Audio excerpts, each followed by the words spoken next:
Hi guys, welcome back to another video from How Logical. Today in this video, I'm going to show you how you can log in into your account on Breezy HR. So let's get started. First of all, open your web browser and in the search bar, type in app.breezy.hr. It will take you to the login portal for your Breezy HR account. Enter your email address of your company over here.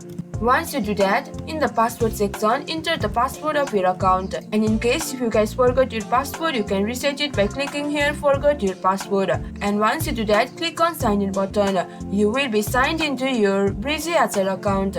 Also, you guys can sign in into your account by using your Google account, LinkedIn account or your Microsoft account by clicking on these respective buttons over here.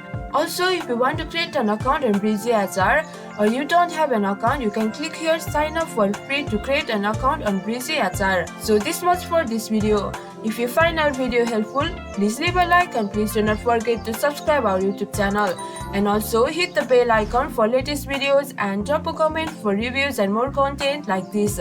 I will see you guys again in our next video. Thank you for watching.